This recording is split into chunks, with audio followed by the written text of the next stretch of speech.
2024, the Major John Leroy Haynes Florida Veterans History Program was created to collect and preserve the stories and experiences of Florida's veterans and to recognize the state of Florida's military contribution throughout our nation's history.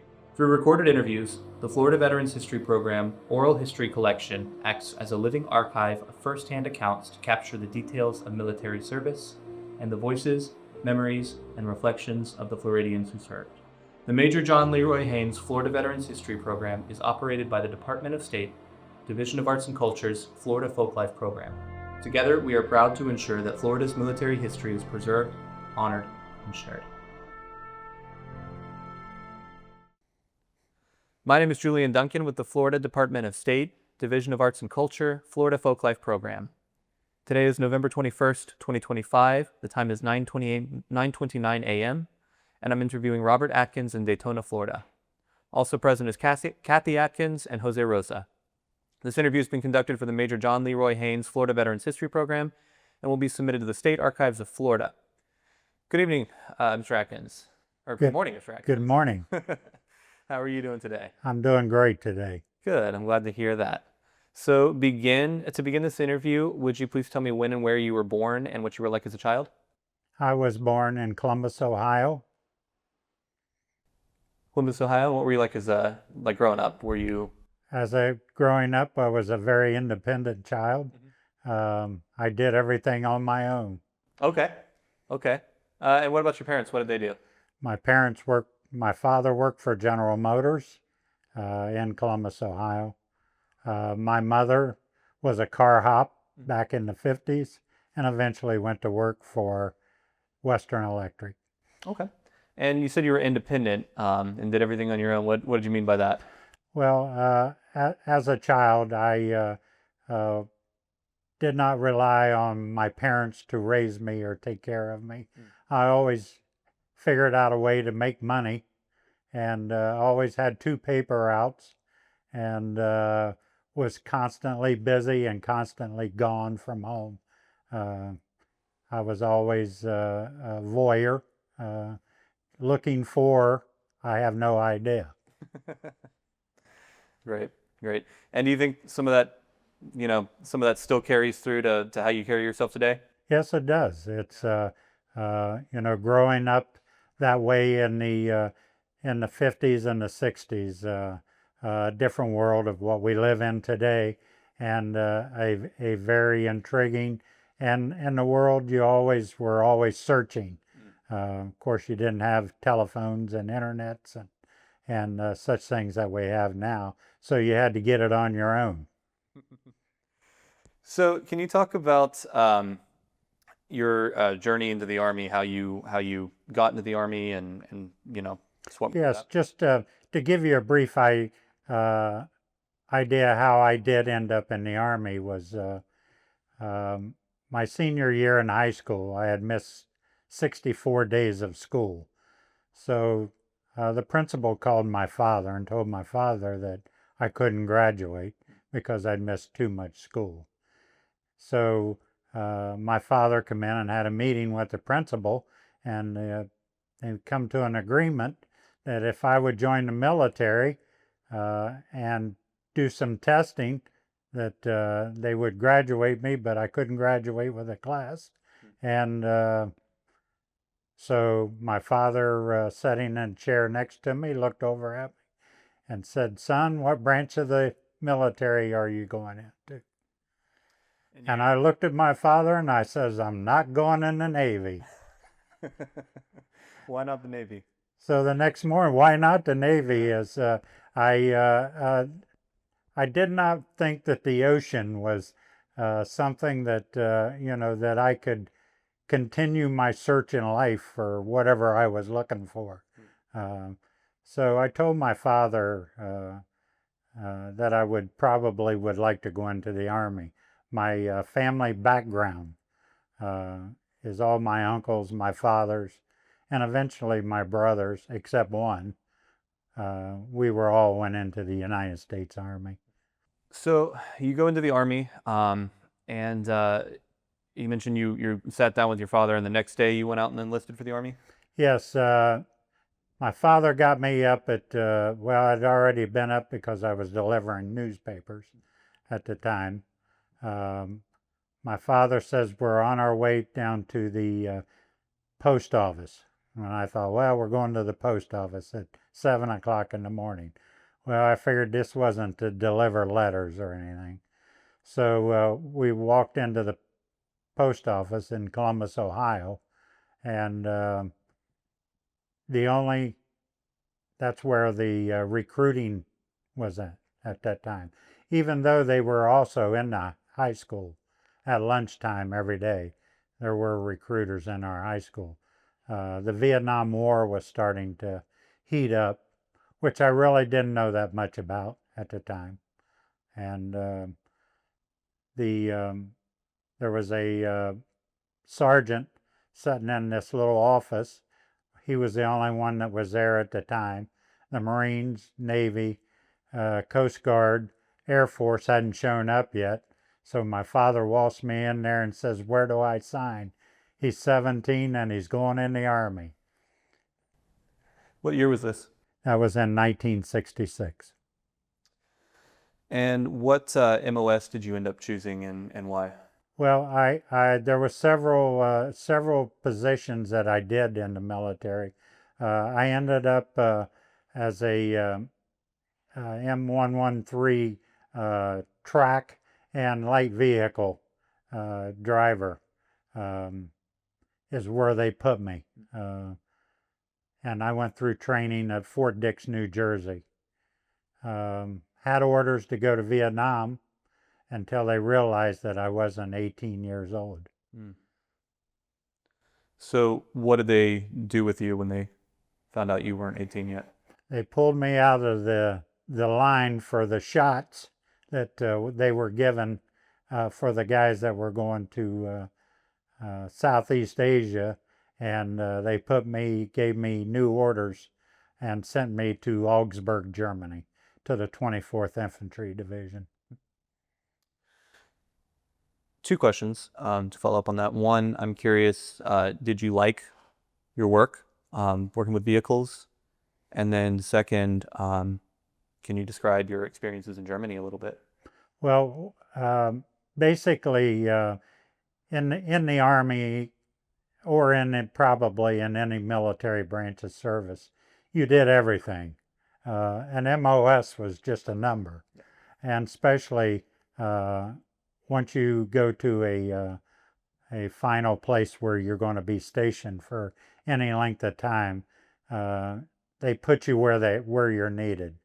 As a young private, when I went to Germany, I ended up in a mechanized infantry division, we were APCs. Tracks and I was assigned to one of the crews on a track, and eventually worked my way into ranks and went to NCO school in Germany, and then I got orders to Vietnam.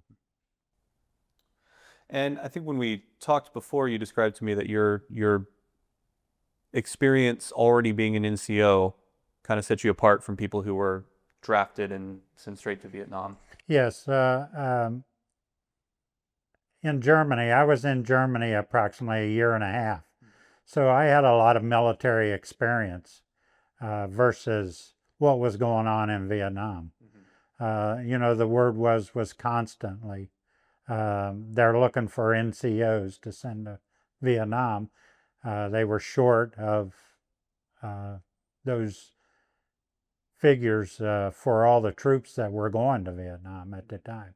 So being in an infantry division, I figured that eventually I'll probably end up in Vietnam because I still had a little bit of time left in the service.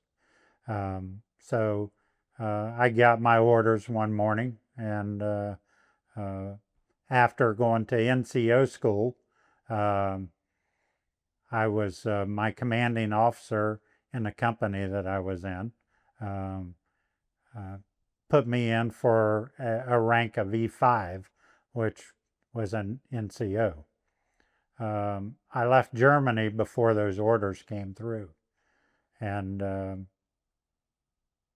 when I got to Vietnam, I was still showing the rank of an E4.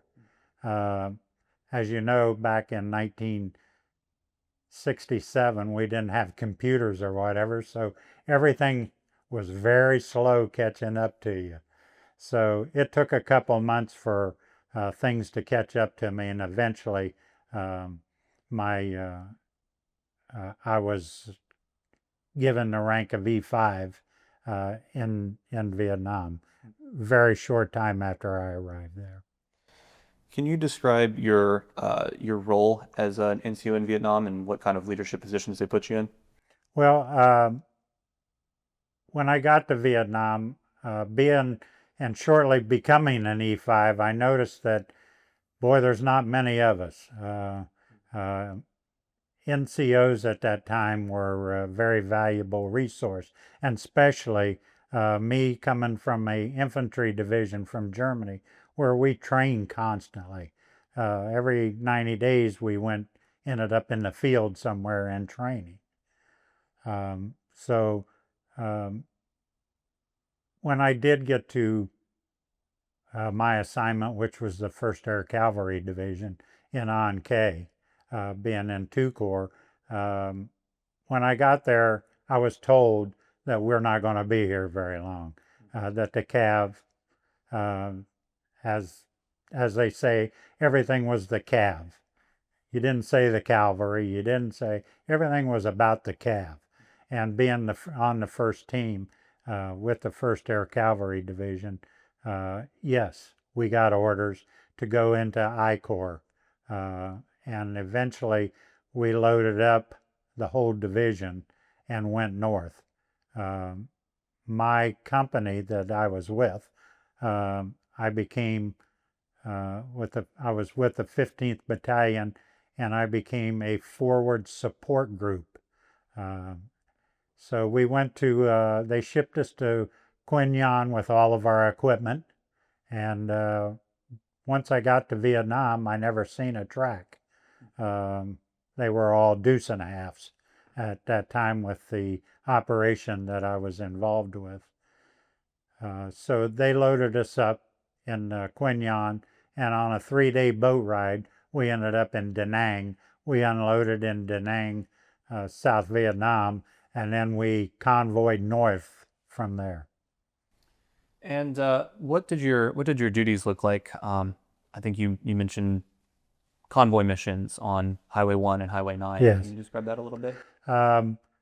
My primary position being in a forward support group, my unit went to Phu Bai, ended up in Phu Bai, which was an old Marine camp in I Corps. They were needing a platoon sergeant with troopers to go forward from there. I eventually ended up in Camp Evans in South Vietnam, and when I got to Camp Evans, going through the Tet Offensive, I am a Tet survivor of January the 31st of 1968. After going through the Tet Offensive, I was with another NCO, another E5. The E5 disappeared.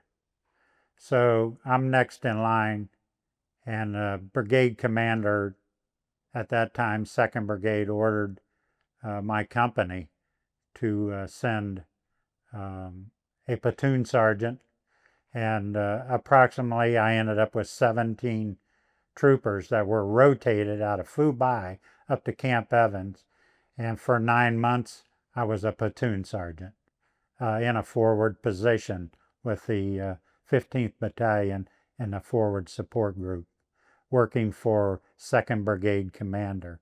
I was in the field for a total of 9 months. I did not see my company other than an XO or whatever would ever sometimes come by to check on me to see if I was still there. But they would rotate every 2 weeks. They would rotate 8 or 9 new men to me. We became what you call in Vietnam, we became gun truckers, and we took 3 of our vehicles at that time and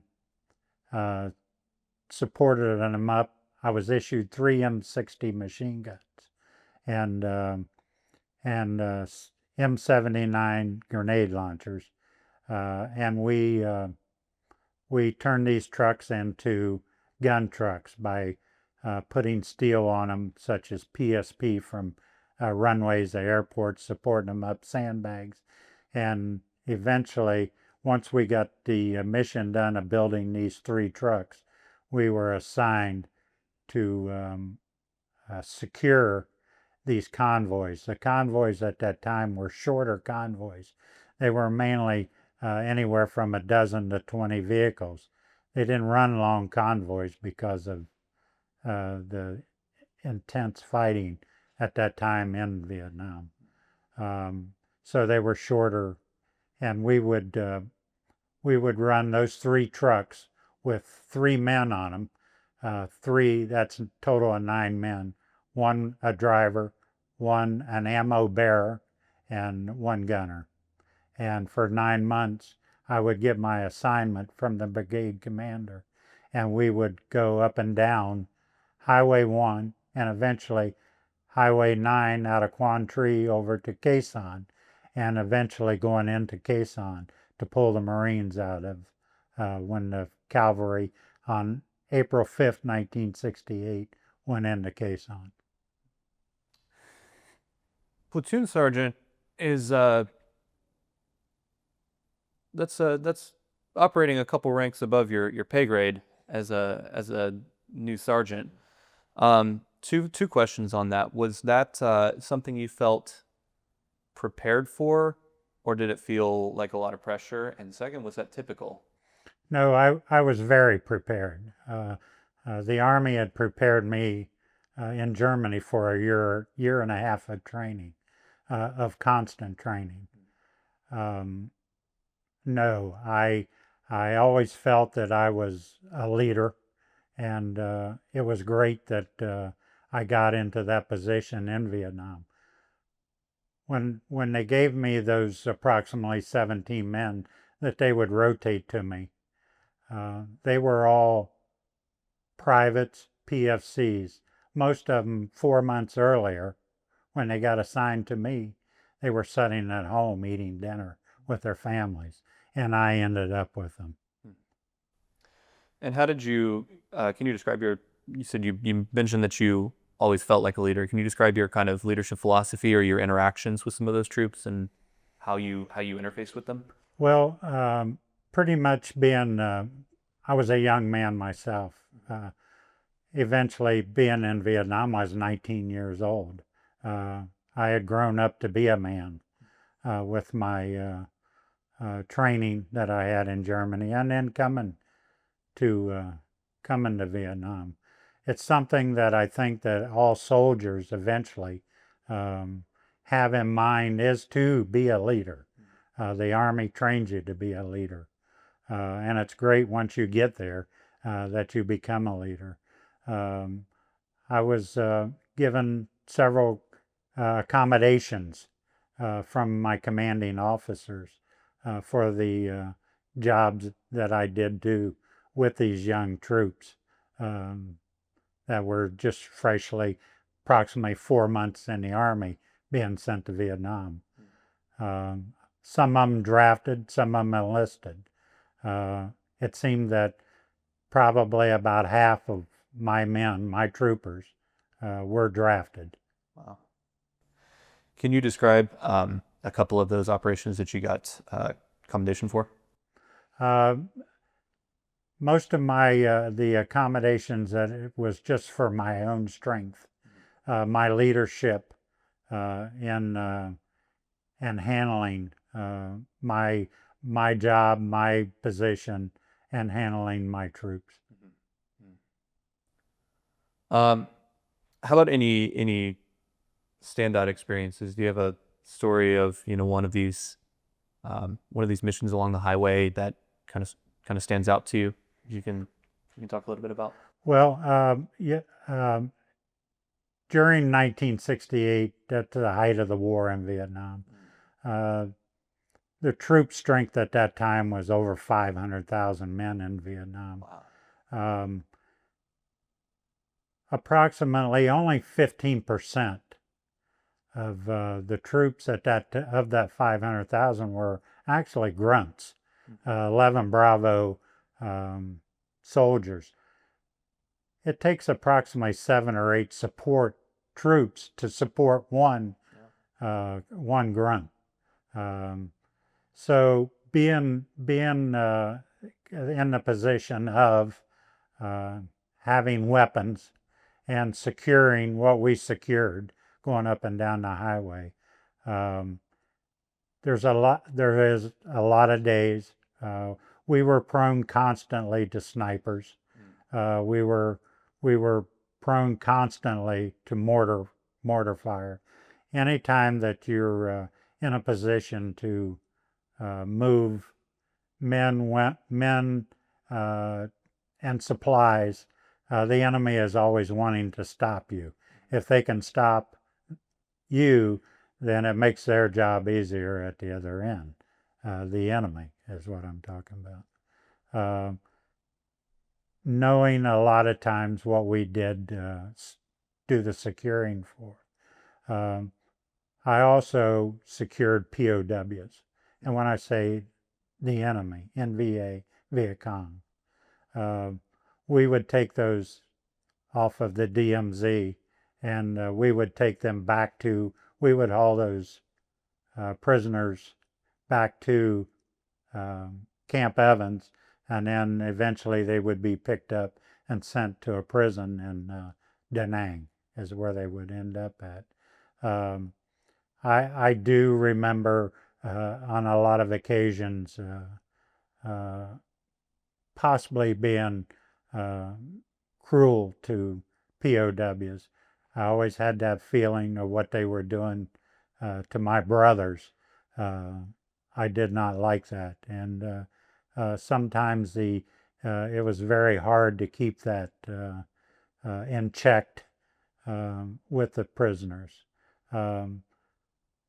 I after 9 months of being on this leadership role and working for the commander, I only lost one man as far as one troop as far as a KIA. I had many injuries. We had a lot of equipment failures. There are stories, that that followed us around in Vietnam about possibly how some of us soldiers could be in our minds was getting difficult for some of these young people, including myself, to maintain serenity and keeping a straight mind. I remember a lot of times that we would have to pull into at nighttime into LZs, which is a landing zone, and a lot of fire bases were positioned in I Corps. I would put my troops on the red line at night because these LZs would let us in for the night, and sometimes it would only be 3 of us, 3 of my pieces of equipment and my weapons, and I would put my men sometimes on the red line to help secure guard duty at night for a lot of these people. And a lot of nights I would lay up with my troops, and I could hear my troops crying at nighttime. I could always hear my troops, which is a big trigger to me, always asking for their mommy. A lot of us young men at that time, mommy was a big word it was a trigger word, and still is today to me. Listening to my troops at night, um, reaching out, wanting their mother, because of the stress that they were going through. There was a lot of children in Vietnam that were always in the forefront of the fighting and the activity. It's very sad to see, especially children, being killed in Vietnam. And that was an everyday occurrence, of watching going up and down these highways. You never knew who the enemy was. You never knew what a kid had in their hand. You never knew what was on a bicycle with a kid that was coming at you. And you would always try to stop a lot of this. Always hollering at Mama San to get the kids. And on a lot of occasions, they were VC, they were the enemy. And you've seen some things that, that carried with you the rest of your life. And I still do. How did you, while you were there, I guess to the best of your ability, how did you all decompress from some of these missions or prepare for them? Well, I can't ever remember decompressing. I smoked cigarettes. I did smoke cigarettes. I did not do drugs. Drugs were readily available in Vietnam, and did not allow any of my men, if I ever found out. We didn't even get beer. I remember one time that we went into an LZ and they had cases of Ballantine ale beer, and the cans were rusted. So they must have been tin cans instead of aluminum cans like they have now. But I remember going into where the chow was being fed out of Mermite cans, and I found a hunk of ice, and they gave me 2 cans of this Ballantine ale, and rolling them onto that ice, trying to get them to cool down. As we know, in Vietnam, it was very hot, very humid all the time. Mm-hmm. And then after I got it, I thought it was cooled down too. And opening that can with a can opener and taking a sip of that beer, it was absolutely one of the worst tastes I ever had in my life. So we didn't really, in I Corps and what was going on at the time that I was in Vietnam, drugs and alcohol was not an issue. You said a couple things in there that I want to follow up on.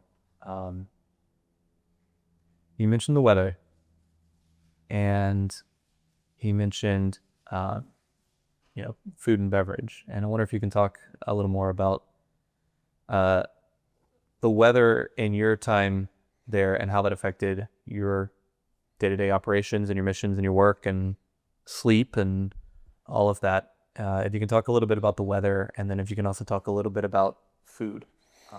Well, the weather was very difficult in Vietnam. It appeared to be every day,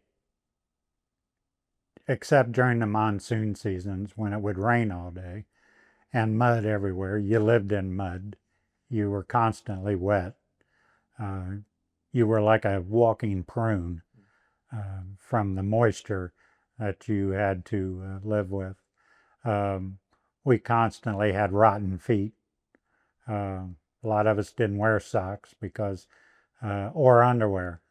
That would chafe you or make things even worse for you. We would go days and weeks without wearing it, just because of that being wet all the time.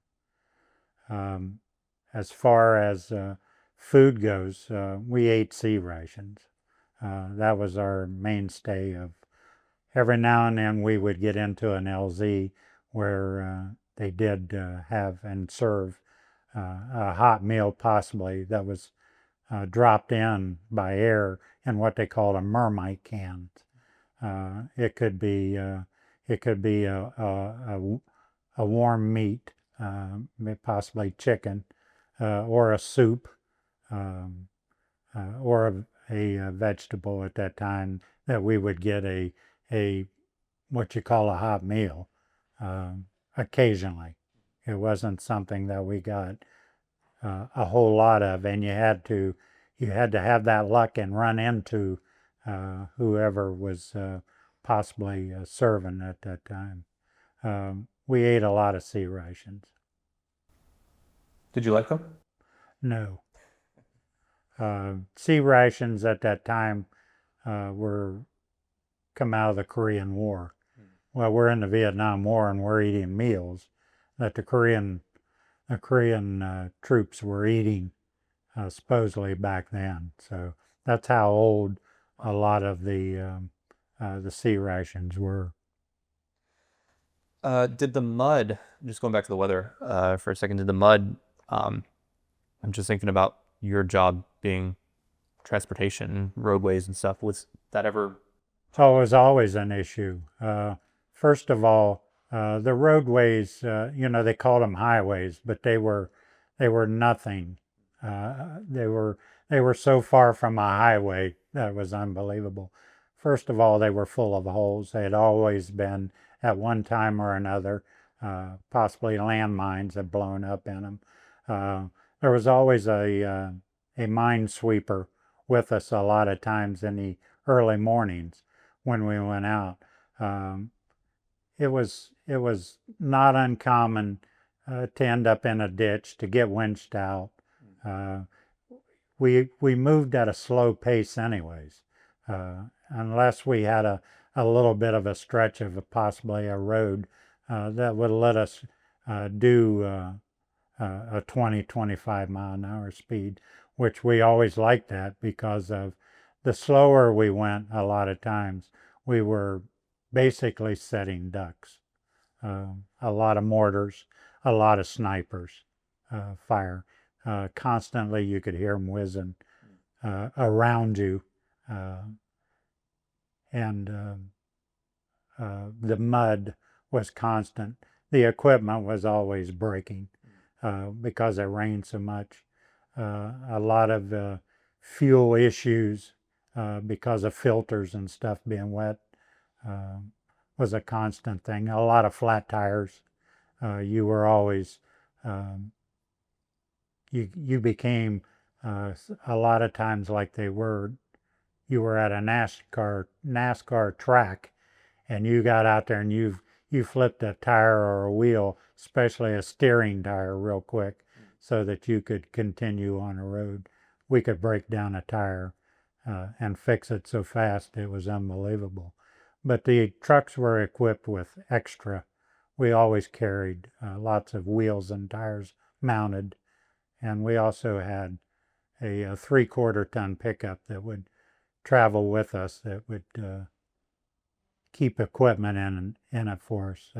Oil, diesel fuel, cans of diesel fuels, in case we got short. We always had one radio operator drove the 3/4 ton truck, and that generally was a mechanic that we would take with us in case that we did have that problem. And it was a constant thing of breaking down or getting to the point where you had to abandon possibly a vehicle because of getting late at night, because you needed to get into where it was secure. But it was always what we were hauling. We would haul a lot of 105 rounds at that time, especially during the monsoon season. We had ships setting off of the coast, and they would be firing into South Vietnam, these huge cannons off of these ships. So helicopters and planes, a lot of times, they didn't fly, of course, in the rain. And a lot of times, because they were sitting out there firing support missions, the only way that people could get, the troops could get their supplies or get their what their needs were. Was for us truckers at that point in these convoys to get as close to them as we could to get them the supplies that they need, being ammo, being C rations, medical supplies, just about anything that you could think of as far as survival goes during a war situation. When you did have to abandon a vehicle, I'd imagine, you don't want to leave anything to be scavenged from it. What's the protocol for that? Well, a lot of the protocols, if we ever had to abandon a vehicle, first of all, we would call for a wrecker. A lot of times when I say abandon, landmines could destroy and disable vehicles really quick. They would get off of the vehicle as much as they could, and they'd shove it off the road because there could be other supply vehicles coming through, and you didn't want that to happen to you. At one time,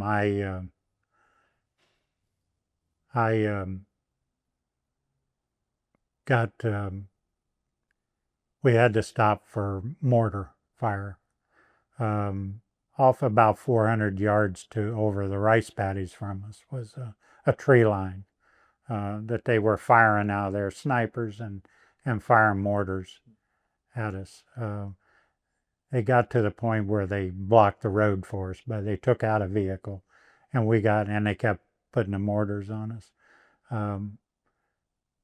We eventually would have to get air support to come in, and we would be what they called hot, and they'd call in air support to get the enemy off of us so that we can continue on. I had my troopers bail out off of the vehicles into these rice paddies. I was running across the dike of a rice paddy, and I did a complete somersault. Something hit me in my right leg in the shin. Didn't know what it was. I thought possibly it was a stick or something that was possibly laying. Well, we ended up in that position. They brought in a support force until they could secure the area. We were in that position for 2 nights. We had to pull course guard duty. They brought in a partial support from a ARVN unit to. I had this wound in my leg, and eventually it was getting a little ugly. I was bleeding a little bit, but it wasn't nothing that my adrenaline couldn't handle. So that's probably, other than at one time, I got blowed completely out of a vehicle, and I got my eardrum busted. I was told to go to the rear, and I would not leave and go to the rear. I would not leave my men. I thought my ear would eventually heal, but I took a rocket one night. I was laying in the vehicle at 2 o'clock in the morning. Took a rocket. It throwed me out of the vehicle into a pile of PSP. We were at a Marine camp just outside of Da Nang. I put my men on the red line to help those Marines pull guard duty, but it throwed me into this PSP, and of course the firing went, it seemed like forever the rest of the night. I found some sand, a spot in it. I didn't know how long it knocked me out. I had no idea how long I was out. All I could see was red. I just remember everything was red. I was scared to death. I started digging a hole with my hands in the sand. We were near the beach, of course. and I stuck my head in that sand and stayed there till daylight, till I could see, and then I went looking for my men. But when I circled around and came around the vehicle that I was laying in, there was a hole there about 8 feet deep, and the whole side of that vehicle was full of shrapnel from a rocket that all it did was blow me out and knock me out. So I was pretty fortunate. I had a lot of scares. You were constantly, you didn't know from second to second where you're going to be walking the face of the earth. And you, as a young man, you develop a sense of, I'm never going to go back home. I'm never going to see the world. We called back home was the world. And you develop in your mind a lot of things that is not human nature. It's all survival. And after 11 months, 9 months of it being in the field, and me becoming a short timer, it started working on my mind. Eventually ending up with PTSD, which they had no idea what PTSD was at that time. They just thought I was crazy. But it was survival. It was all survival. And eventually, once I got out of Vietnam, coming home, I ended up in hospitals in Ohio for a period of time, jumping in and out, being locked up, being put away, until I could finally get my mind straight to figure out in life where I could head or where I could go. The VA system has always helped me. They did not let me go. Since 1969, I've had a disability with the VA system. I've retired 5 psychiatrists over those period of years. I have one now that I still see every 3 months to still work on my mind of some of the problems that I did incur in Vietnam that will never ever leave me. Those are something that I will take to my grave. There's a lot of things that I could sit here and tell you, but there's only so far I like to go, because I don't want to crawl in that hole anymore. It took me almost 60 years to get out of that hole, and a lot of that stuff I like to leave. Yeah. Something that's been burning in my mind since you said it. I think you said you were describing sniper and mortar fire coming from a rice paddy, and you had to call in air support. And I just want to make sure I heard this right. Did you say 400 meters? Yeah, 400 meters away was So close. Was a tree line, and the unbelievable thing about it is you could look out into that rice paddy and you could see people working. Mama San would be out there, and Mama San wasn't a mama, she was a VC, and she would have signals, and they used those distances from that tree line. She would send signals of some sort, and eventually you took Mama San out. Anyone could be a threat. Yes. Yeah, that would get in your head, I can imagine. How did you you kind of broached it already. Can you talk a little bit more about coming home and getting out of that hole, as you put it? Very difficult time of my life. As I said, I eventually was diagnosed as 100% PTSD. They didn't know what to call it, or what my problem was, and there was not just me. There was a lot of soldiers coming home from the war, and to me it was a war with now called PTSD, plus the other presumptive diseases that over my life that I have developed. I've developed 4 presumptive diseases plus PTSD. Coming into Fort Lewis, Washington, all I wanted to do was get out. I wanted out. I wanted to go hide. There's nothing that the military could do for me. They had no idea what to do with me. So on Friday, December the 13th, Friday the 13th, 1968, they ordered me to Cincinnati VA Hospital in Cincinnati, Ohio. Eventually making that hop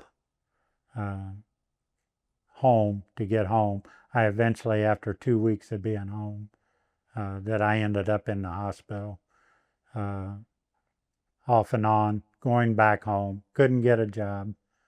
There was a lot of things that was going on in the media about us soldiers in Vietnam, being called baby killers, we were young men whose minds had been altered to fight in a war in Southeast Asia.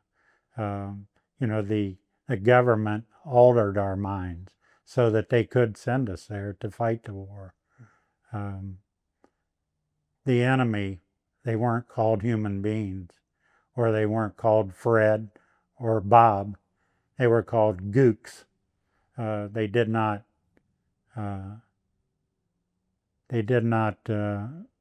let them be human beings to us. They were the enemy. And the enemy were smart. It really surprised me how smart the enemy were, and especially the Viet Cong, in the ways that they fought in the war, was unbelievable.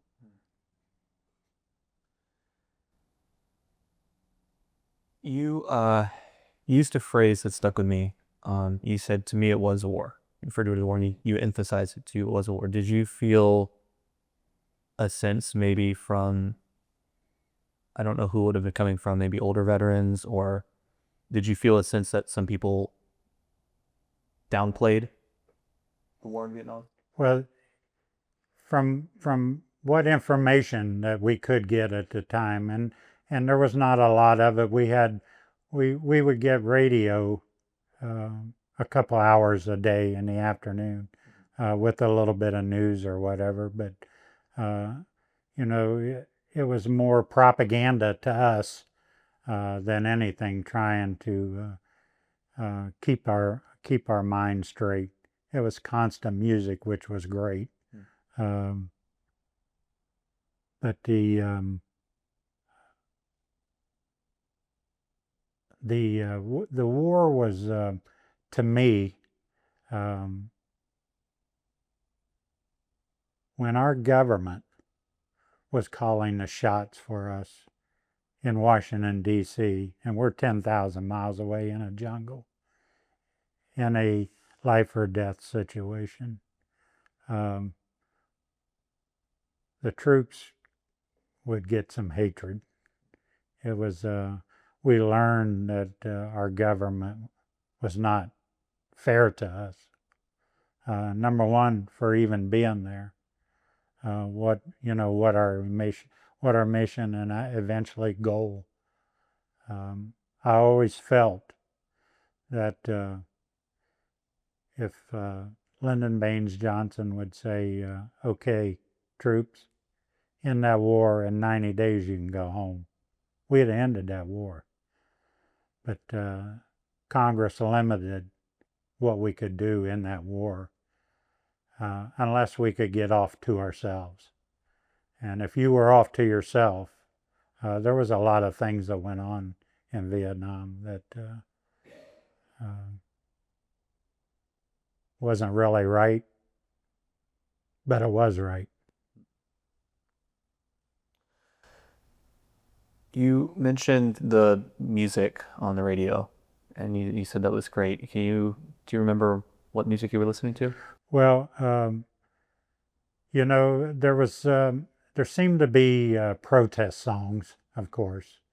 uh, uh, you got to get, I got to get out of here. That's basically, back then, the Rolling Stones were coming along pretty good. Janis Joplin. Um, there was a lot of the British invasion, of course, the Beatles. In 1964 was the invasion of the Beatles. So you got a lot of that European music that was hammering away. I remember one of my favorite songs was the Magic Carpet Ride. I could always get a few minutes of my own time and hear that song in my head, or hear it, and I always thought, boy, if I could just get on that Magic Carpet Ride and get me out of here, it would be great. Do you ever listen to that song still? Oh yeah. In fact, every time it comes on, I tell Kathy, I said, I can tell you exactly where I was at, what time of day it was when that song, I first heard that song, Magic Carpet Ride. You threw out a very specific date for the British invasion. Are you kind of a music buff? Yes, I'm a music lover of all genres. I do like opera music, believe it or not. And when I say that, I like tenor music. I am a music lover of all genres. Country music. Country music has really changed over the years, right along with, we used to have rock and roll. I don't even know what rock and roll is anymore because of the music that it's all the pop and the rap and whatever. So, but yes, I listen to a lot of music. I listen to music. I have a lot of music. Yes. Did your relationship with music affect your, just going back to the phrase you used earlier, coming out of the hole, mentally? Mm-hmm. Did your relationship with music play a role in that? I don't think so, because music, I think music would take you to the opposite direction of that hole. When you got to hear something that was soothing to your mind, it kind of kept you in check a little bit. And especially, there was a lot of really neat R&B songs back in the 60s. I really liked R&B songs. Liked R&B music, I still do. And a lot of that had to do with love. R&B always had to do with love. Rock and roll was not so much. It was rock and roll was for the time, basically. I'm sorry. I just want to stay there for one more question, because you said something that just is still sticking with me. You said music could take you to the other end of that. So was that? I just want to clarify that. Did you mean it like would bring you back to a particular memory? Music would bring you back to the world. The world being home. Okay. So positive experience. Yeah, it was. Music was a very positive experience, and it still is. I think that people that are who are really into music, I just think that they go to places in their minds that you can't go at any other time unless you're listening to the music. So, as you're adjusting to civilian life and kind of processing what happened to you, what did you do next? What did your career look like, over the years? Well, I was in and out of hospitals for my first couple of years. As I said, the VA was shooting me up with Thorazine. They would lock me up, put me away. I remember going into these, I called them nut houses, into these old hospitals that had steel doors on them.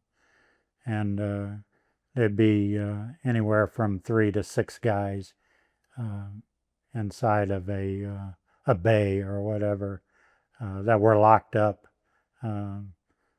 It seemed like the VA was experimenting with drugs to give us some kind of a peace of mind, but in the same time and direction, they were really messing us up. It seems like the drugs were that they would give us, and they would give us a lot of them, was their easy way out. And eventually, I was in a hospital in Chillicothe, Ohio, and I remember that steel door slamming, and I wouldn't take the drugs anymore. And eventually, I got to a phone, and of course, it was a pay phone, and I contacted my father and to come and get me, and I told him what they were doing to me. So the next day he showed up for me, and he got me out of there and took me back home. And then over the next few years, I met Kathy. I still had trips to the hospital. I had things wrong with me that they still didn't know what was wrong with me, and I don't think to this day there are things that are wrong with me. They still can't tell you exactly what it is, but the presumptive diseases that my immunity eventually breaking down has come on. I'm a diabetic. I have kidney problems. I have lung problems. It just goes on of all those presumptives that were developed over the time as I got older. They started showing up, and along with my 100% PTSD. But I've had great doctors. I've learned to deal with it. I've learned to control it. Every now and then I can maybe get a little angry, but my first couple of years, I think drugs and alcohol was probably an inducer that I probably, on top of what the VA was giving me, I should have probably never done.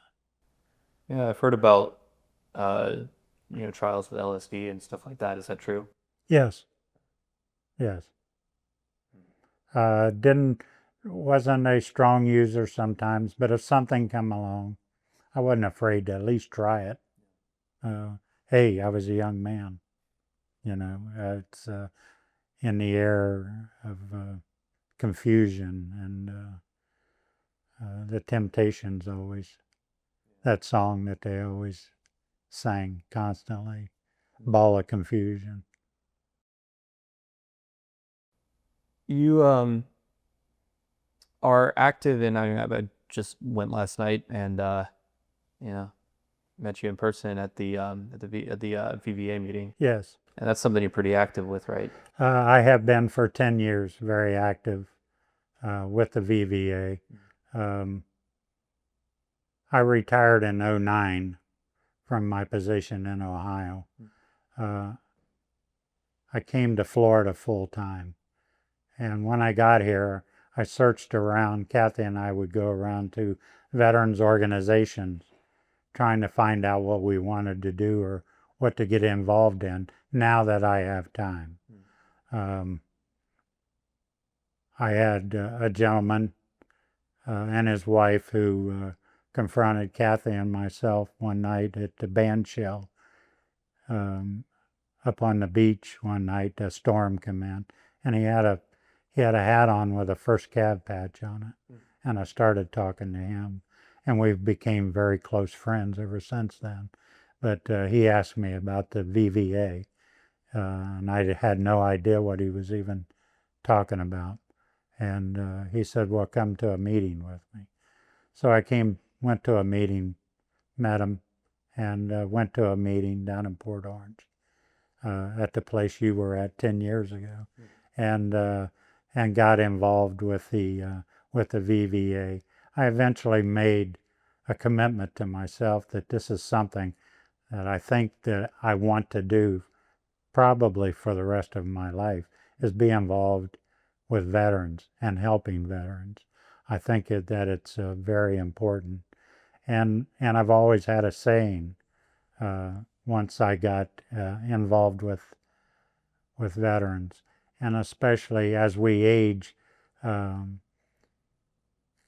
next year, the average age of a Vietnam veteran is 80 years old. Wow. A lot of people don't.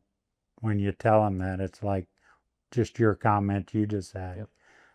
We are not young anymore. We are dying faster than any other war theater because of all the presumptive diseases. And Agent Orange is creating that as what it is. We are losing every day a lot of Vietnam veterans. And when I say a lot of Vietnam veterans, there was 2.7 million boots on the ground in Vietnam during the years of the war. 2.7 million.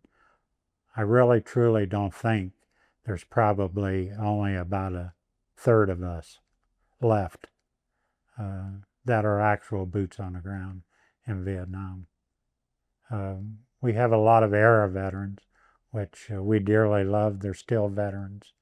A veteran to me is when somebody tells me they're a veteran, it's a sign of a manhood. It's a different.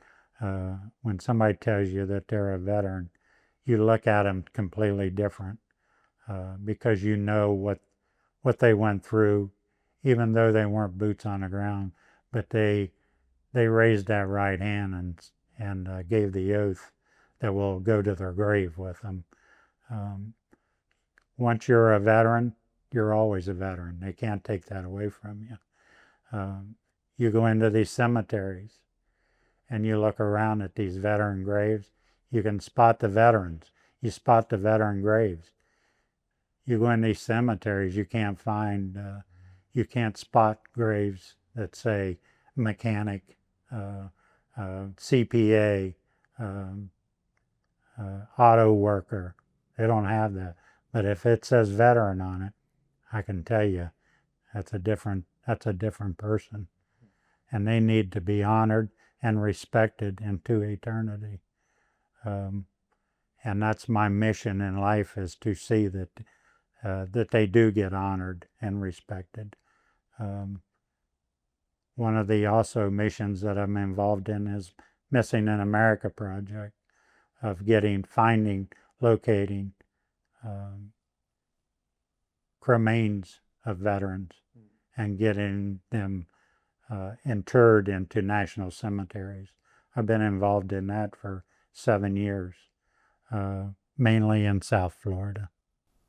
Do you have a particular experience doing that work that stands out, of finding these remains and having them interred? Can you describe that a little more? There's not too many of us in the state of Florida that do it. We were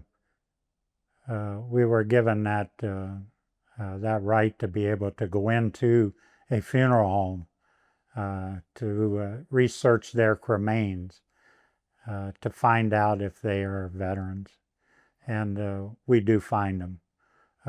They are sitting on shelves all over this country.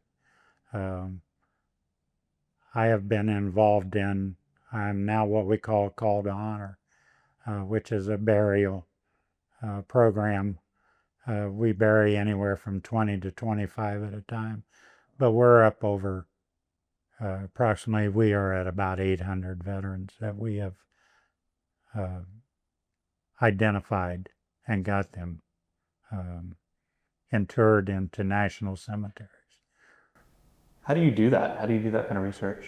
Well, first, it's very difficult. As I said, there's only a few of us that do it. I have recruited people to, you got to have proper schooling. You just can't go into some, when you're dealing with dead people, they still have an identity. So you have to be vetted and schooled on how to properly be a detective, to sit down and take your time. We have genealogists that work with us, that work with the government to help identify these veterans, veteran wives, and dependent children under the years of 18. Veteran wives with their veterans can be buried together at national cemeteries with a dependent child that was under 18 years of age. And then another thing that can happen with a veteran is they can be buried in a national cemetery. Up to 3 wives can be with them, which is very, very strange when I tell people that the government still will keep that ex-wife with you through eternity. So they can go with you, yes. And as the gentleman last night told you, about 90% of veterans in Florida, they're not being buried in caskets. They are being cremated. It seems to be the choice of the way to go. A lot of people and a lot of wives are taking their husbands home with them. They're not going straight to the cemeteries. And eventually they end up in situations where they need to be interred. And of course, I can also help with that with Missing in America project. I want to ask about Stetson you're wearing. What does that mean to you?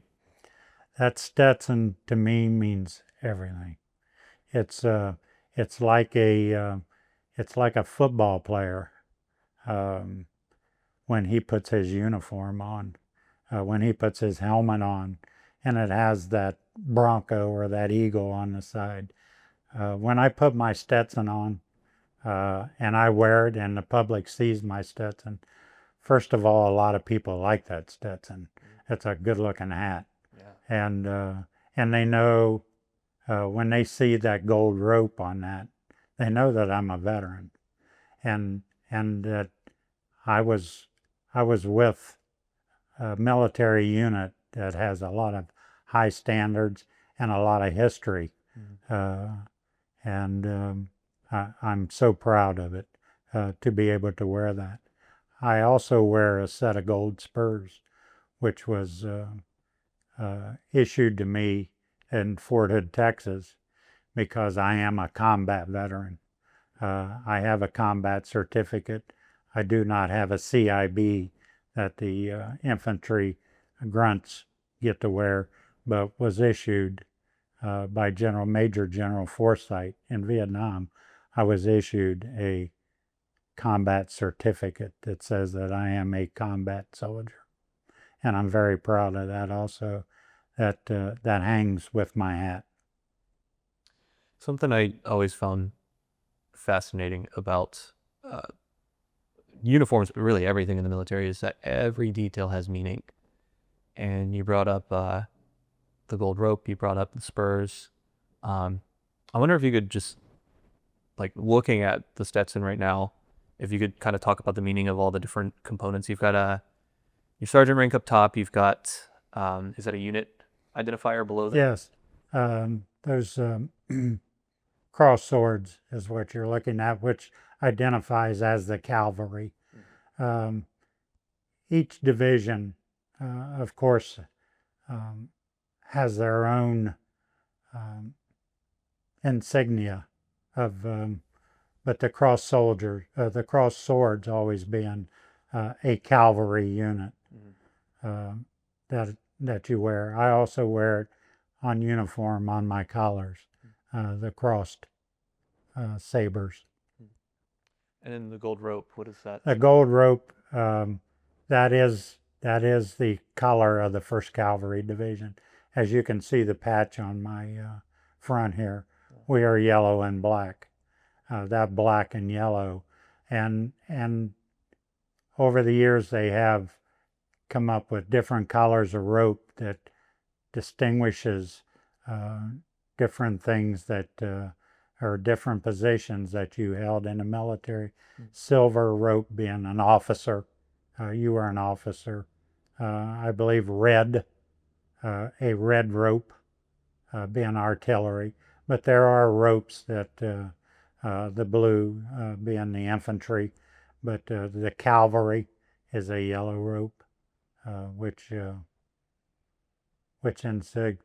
tells someone who knows that is a veteran, and they see that, they know that, yeah, this is real. That guy's real. He gets to wear that. Boy, I wished I could have wore that, but I get to wear it today, and I'll wear it forever, and it's a lot of pride. It's a lot of pride. Yeah. Every article of clothing tells a story. Yes. Every uniform item tells a story, and it's just fascinating. What advice would you offer? I'm just thinking about if, young people watch this and are thinking about what to do next in their life. What's some advice you would offer to a young person? Well, I have a grandson who is getting ready to graduate from the Air Force basic training. I have been on him since he turned 17 years old to go in the military. I have experienced the military. The military, this day and age, the discipline that the military brings to young men and women.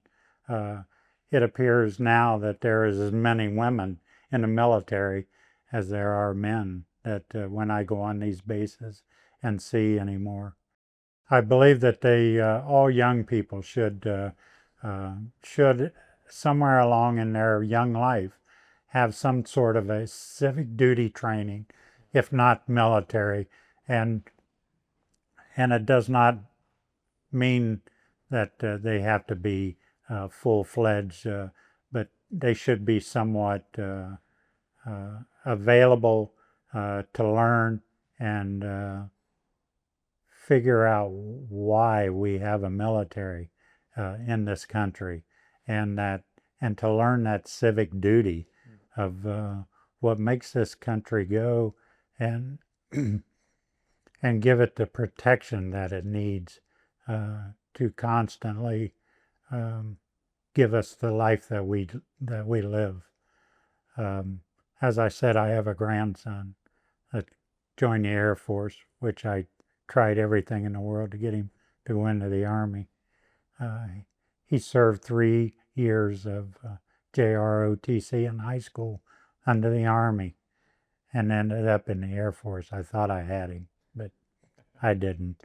And here in a couple of weeks, Kathy and I are going to fly out to Texas to his ceremony for graduation, and I'm really looking forward to see him. And when I do see him, you know what he's going to be looking at? My Stetson. Good. Well, and that's great for him. I wish him all the best. It's an exciting time to graduate. Right? Yes. Training. It's a tough experience, and it changes you. Yes. He'll be. I told him his mother when he left, when they dropped him off over at Dover Air Base. Now it seems like it's soon to be 2 months. I said, the next time you see Nick, he's going to be a man. He's going to be a different person. Your son, my grandson's going to be a man. And we can already see that in just little bits and pieces that we've got to see, that already the changes that's taken place on him. So I can't wait to see this man. That's great. Is there anything in this interview that we have not covered that you would like to talk about? Well, probably pretty much of the VA. I think that the VA gets a bad rap. There are reasons why, but I think overall, the VA has taken care of me. I think that the VA is an institution that also prides itself in what it does. It does a very difficult thing. It takes care of mental and sick veterans. Every day they see these veterans. It's not an easy job. I think that the VA systems that are in this country right here, they should be put on a pedestal sometimes instead of always giving the negatives about our system. I've lived it. I've lived it almost 60 years of the VA, 100%. And thank God they've been there for me. Do you feel like it's changed in the years that you've been involved with the VA system? Have you noticed any changes? Oh my gosh, it's changed. So it's changed as much as I have changed. I mean, the VA system in 1969, when I got involved, when I was sent to my first hospital, as I said, the doctoring was terrible. The facilities were terrible. Everything about them. They had no idea what they were doing.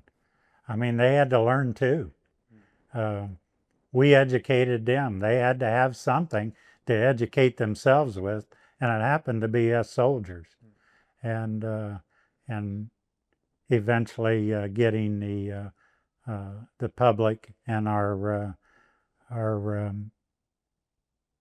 systems to figure out that we do need a hospital system for these veterans. And now that we have these new facilities, new equipment, new doctors, we just don't have enough of them. I want to thank you, and I appreciate what the state of Florida is doing. The main thing that I've always said, and I've developed especially the last 10 years, is I do not want my memories to be forgotten. Please, every soldier, every airman, every Marine, please tell your story. That's the only way. You find a young person that'll listen to you, tell them your story. Don't ever let us be forgotten. And the only way we're going to do it is to tell our stories. Thank you. Thank you. This has been a pleasure. It's been an honor. And I agree. It was a fantastic message. Well, thank you for your time today, and thank you for your service.